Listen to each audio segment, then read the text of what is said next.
And what has the finance minister said about the budget on that? Nothing. How do you become innovative?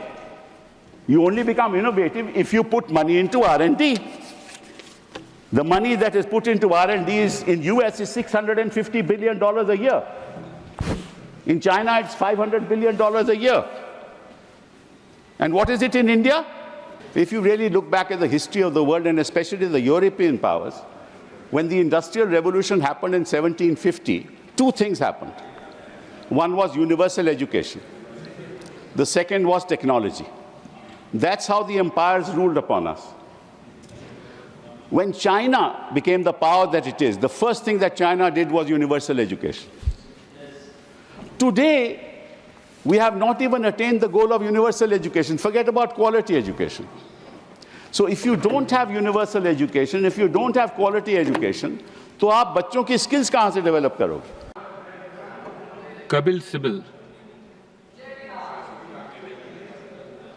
I thank the chair for giving me this opportunity to place my thoughts on the budget of 25-26. Sir, when a new government comes to power, naturally, the people of India expect that government to give us a vision of what it intends to do in the next 5 years. This government has already had 10 years, and the delivery mechanism has been both slow and inconsistent.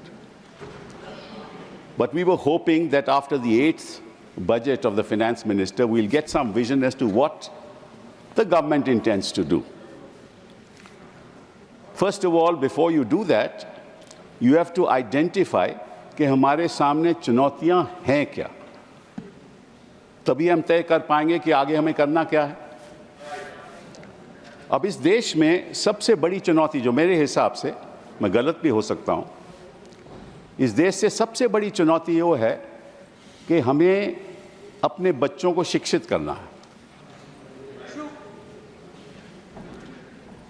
जब तक शिक्षित बच्चे main stream में नहीं आएंगे और उनको quality education नहीं मिलेगी, तब तक भारत कभी विकसित हो ही नहीं सकता. विकसित भारत का मतलब शिक्षित भारत.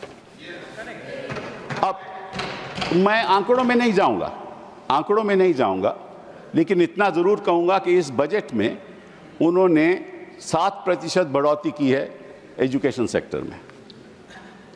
अब हिंदुस्तान की व्यवस्था आप देखो कि लगभग बच्चे, युवा सब देहात में रहते हैं, और जो भी एजुकेशन की समस्या है, कुछ अर्बन सेंटर्स में तो अच्छी समस्या है, बट आम जनता को एजुकेशन क्वालिटी मिलती ही नहीं. आपको मालूम है कि असर रिपोर्ट का ये रहा, उन्होंने कहा कि भाई जो 5वीं के बच्चे हैं वो दूसरी क्लास के सबक नहीं पढ़ सकते, मैथ्स नहीं कर सकते. चलिए उस बात को छोड़िए, इस बात को आप छोड़िए, इस बात को आप छोड़िए. So the fact of the matter is that we need to have a plan as to how to make our children educated.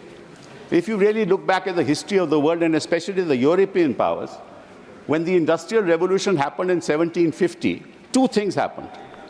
One was universal education. The second was technology.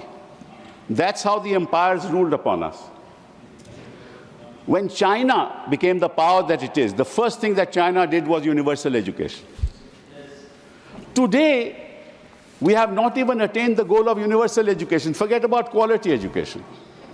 So if you don't have universal education, if you don't have quality education, तो आप बच्चों की skills कहाँ से develop करोगे? पहली बात तो ये. दूसरी बात कि 21वीं सदी में जो skills हमें चाहिए, वो 20वीं सदी में नहीं थी. आज के दिन चैट जीपीटी, आज के दिन deep seek is a new technological revolution that is taking place in the world. उसमें हम कहाँ हैं? What plans do we have for the future? We expected the finance minister to tell us. What do we intend to do to deal with these challenges? We can't afford to apply AI to our systems, because if we do, we will lose the jobs that we already have. अब chartered accountant बैठ के अपनी देखता था कि account book में क्या है, वो तो एआई से हो जाएगा। हमारे लॉ क्लर्क्स रिसर्च करते थे कि ये जजमेंट्स क्या हैं, वो सब एआई से हो जाएंगे। और जो सॉफ्टवेयर टेक्नोलॉजिस्ट थे, उनके कई सॉल्यूशंस एआई से निकल आएंगे। And the result will be that where we have jobs, we will lose jobs. But at the same time, we need AI because we can't be competitive in the world. So what's the vision of this government with AI? All that the finance minister said was that we are going to set up 100 centers of artificial intelligence. But first understand what artificial intelligence is and what it can do. And in the economic survey, the economic advisor has said that as far as artificial intelligence is concerned, it can only work in certain sectors of the economy. It won't work in rural India. That's his suggestion. Nothing about it. That's one aspect that I wanted to mention to you. The second is health, because the best investment that can produce the maximum results is investment in human capital. I talked about education. Now I want to talk about health. आपको health sector में आपको investment ज़्यादा करनी चाहिए। क्यों? क्योंकि जब तक बच्चा जो है शिक्षित नहीं होगा, उसका स्वास्थ्य ठीक नहीं होगा, वो कभी अपने आप को एम्पावर कर ही नहीं सकता। अब इसमें मैं आपको थोड़े से आंकड़े बताना चाहता हूँ। The fact of the matter is that 38% of children in this country that are born are stunted. 21% of the children born in this country are wasted. And 53% of the women in this country are anemic. How will you get children who you will empower if the health sector is not if you do not invest in the health sector? And there's a 9% increase in the budget in the health sector. And that also because they want to create 10,000 new medical seats. That's not the solution to India's problem. The two biggest challenges facing this country are education and health. This is just one aspect I want to talk about. The second, and हम रोज बात करते हैं कि हमारी $5 trillion economy हो जाएगी, जल्द हो जाएगी, अब 2024 में हो जाएगी, अब तो उन्होंने कहा कि 2027 तक नहीं होगी। बट 5 ट्रिलियन इकोनॉमी का मतलब क्या है? ये एक गुमराह किया जा रहा है। Sir, a $5 trillion economy is going to happen in this country in any case. And I will show the finance minister that even if she does nothing, this country will grow at 6%. It will grow at 6%, even if she's done nothing. Don't laugh. It's a serious issue. Don't laugh at it. It's a serious issue. This country has been growing at 6.3%, 6.7%, and it will continue to grow. But what we need is a growth rate of 8%. What we need is double-digit growth. What is the vision of this government to attain double-digit growth and attain 8% growth? And I'll tell you why I'm saying this. I may be wrong. I'm only here to have a discussion. I may be wrong, sir, but the fact of the matter is, if you look at the economies, look at the BRICS economies, our per capita income is $2,540 is our per capita income. If we compare it to the BRICS economies, Russia's per capita income is $14,000. China's per capita income is $13,000. Brazil's per capita income is $11,000. South Africa's per capita income is $5,970. And we are $2,940. And we will be a $5 trillion economy. What's the point of these numbers? That's why I was saying that with the growth of 6%, you will reach there, and you will reach there in 2027. I'll congratulate the finance minister. But how do you empower the young? How do you make per capita income in this country $14,000, $13,000, $10,000? You have no vision for it. That's really the point that needs to be looked at and discussed on the floor of this House. Let me, sir, tell you another thing. which is even more important. And that is, sir, that we have certain external challenges that we'll have to face. You just saw Trump has announced that there's going to be a tariff on steel imports. Luckily, we don't export too much of steel. But the fact of the matter is that while the Prime Minister is going to America and will certainly have a dialogue with Trump, there are some imponderables that may happen in the course of time, and as a country we have to be prepared for it. Assuming that you impose a 5 or 10% tariff on software exports. I'm just giving an example. What's the consequence of that on our software industry? Phenomenal. We'll be non-competitive. How do we deal with that problem? Now, these are the issues that I expected the finance minister to deal with in the course of our budget presentation. But we're talking about allocations today. What did the economic advisor in the survey say, sir? I'll just point that out. He said, roll back regulations. Do you see a bit of that in this budget? No rollback of regulation. He said, get out of the way. But you're coming in the way. You're always in the way. Then he said, change your operating procedures. What are these operating procedures? In India, the operating procedures, I'm not saying this. It's in the economic survey that a person is proved guilty, is guilty till he is proved innocent. That's what the economic survey says. I don't say it. He said, change that. Change that to what? That a person is innocent till he is proved guilty. Why has the economic advisor said this to you? Because he knows that the kind of principles that you are following, our big industry is running away. Our high net worth individuals are leaving this country because when you proceed against them, you proceed on the basis that you are guilty till you are proved innocent. Yes, yes. That's a very dangerous trend that is happening in this country. Then, sir, he also said, make our economy competitive and innovative. Now, how do you make your economy competitive?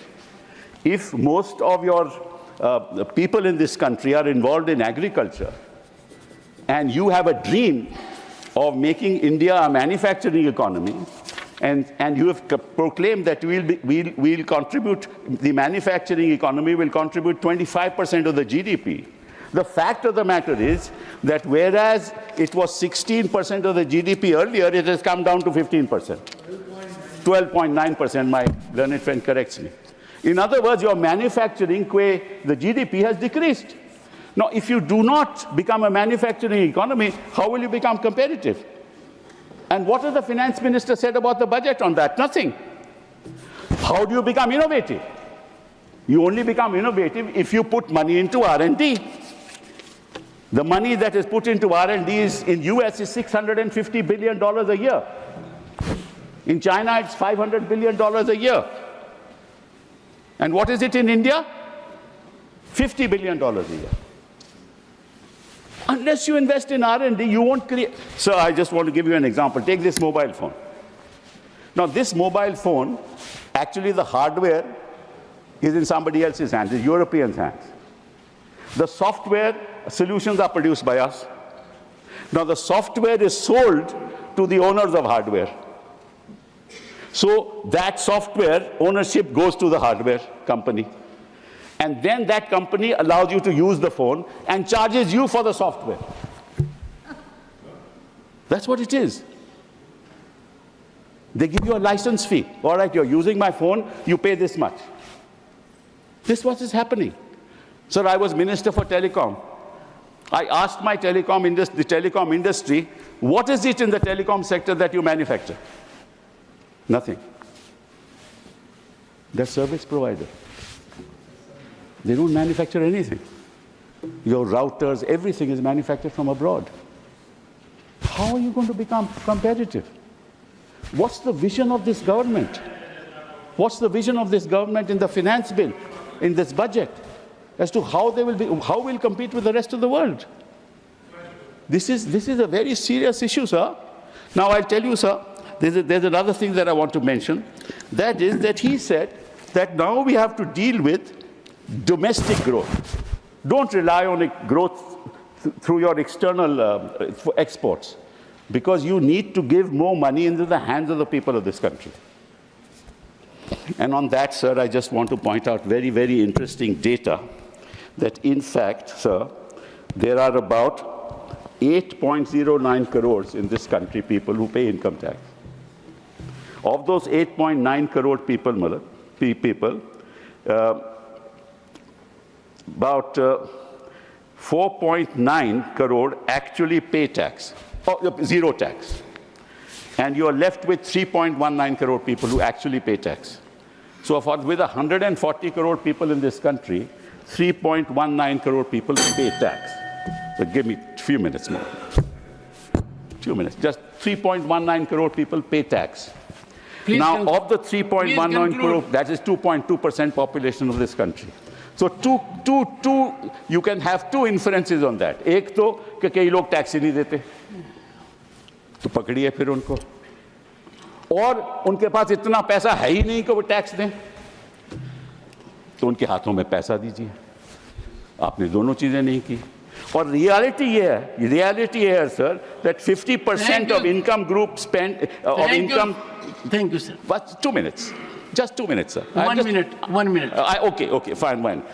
There's a report of 2023 Oxfam report which says survival of the richest, the India story. What does it say? The bottom 50% of income group spends a higher percentage of their income on indirect taxes than the 40% and the top 10% combined. The bottom 50% of the population at an all India level pays 6 times more indirect taxation as a percentage of income compared to the top 10%. And what do you do? What have you done? You have not given any money to the bottom 50% of the people. So, sir, I'll just conclude now by saying only one thing. Don't sell dreams. Give us a dream. Mr. Chidambaram gave it. Give it to us. Thank we you. want a dream budget. Thank you. We want India to move forward.